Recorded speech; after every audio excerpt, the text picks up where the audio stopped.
Hello and welcome to another episode of EMA Cloud Rants. Today with Jason Marques from Dell EMC.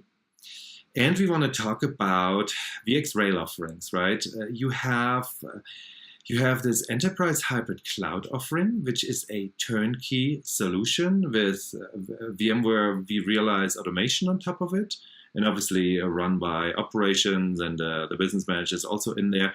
And then you have the native hybrid cloud solution, Jason, which is all the cool stuff, right? The PaaS stuff is pivotal.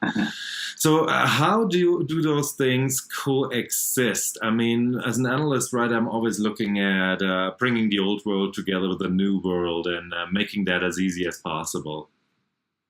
Yeah, no, they certainly can coexist. Each one is an independent turnkey solution offering. Mm-hmm. Enterprise hybrid cloud really geared at a traditional application environment running on top of a vSphere modern infrastructure that's powered by VxRail. Mm-hmm. And then the native hybrid cloud is geared towards cloud native applications.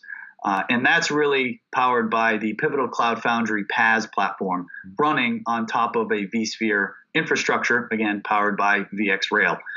Each is kind of taken as a complete turnkey stack that includes the hardware as well as the software platforms that power them. However, you can deploy both within your environment and have them coexist. The idea is, where is your touch point for each one? Right. And for the most part, when you're dealing with management of an IaaS built for traditional applications, you're really looking at vRealize automation as being kind of your day-to-day for a lot of that. And then for the cloud-native world, your developers really want to talk directly to the cloud-native developer platform itself, and that's going to be Pivotal Cloud Foundry. And that really takes care of deploying the back-end infrastructure needed to run your applications. All of that is kind of abstracted away. That's kind of the power of Pivotal on that one. Mm-hmm. So you're kind of looking at two different management touch points because each supports a different type of application architecture. Mm-hmm. So I have turnkey. It comes pre-installed. It comes pre-configured, pre-integrated with all my third-party systems, my network, my IAM, whatever I may have. That's what you guys do in the factory. And then the native cloud guys get the APIs. They don't even know that this is a VxRail. It's just operated by you guys. Versus the VRA, you are taking away all that that deployment process from me, and they can just coexist. They don't know of each other, those two appliances, but they don't have a joint control panel. But if I need more capacity for one, I just call you guys and I add more units in there. And at what point does it then make sense to get a VxRack? If I say, oh yeah, VxRail maybe not scalable enough, when should I get a VxRack to do these things? Yep, typically a VxRack is going to be what you would use if you are ready for network transformation. Okay. You're ready for really allowing the physical network design to be a part of the infrastructure system you're purchasing, so that you as a customer don't have to worry about it anymore. Okay. And obviously, it's a matter of scale as well, right? If you're looking for tens of nodes of infrastructure worth, a VxRail handles that totally fine.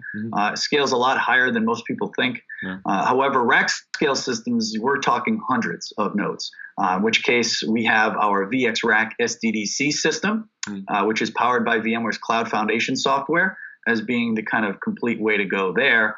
And what we are looking for, and what we actually did just announce at VMworld last week, was VxRack SDDC support within our enterprise hybrid cloud solution. So now customers, depending upon what level of scale you're at, you can get it on top of a VxRail-based platform or on top of a VxRack SDDC-based platform. Very quick, we are at the end of our time.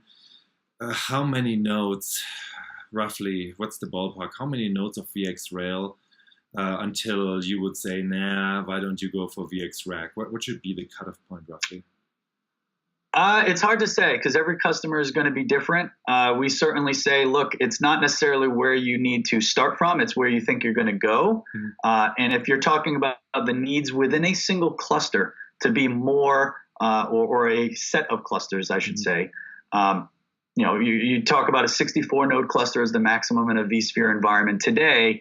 If you're talking, in the tens. I need 50 plus nodes. That's where I see myself going. 20. I mean, the numbers are going to vary, but that's kind of where we start to see a lot of the benefits of a rack scale system to come into play. Makes sense, because then I also have my network transformation project usually that I need to tie to this when it gets to that type of a scale. Yeah. Thank you very much, Jason. This was another episode of EMA Cloud Rants.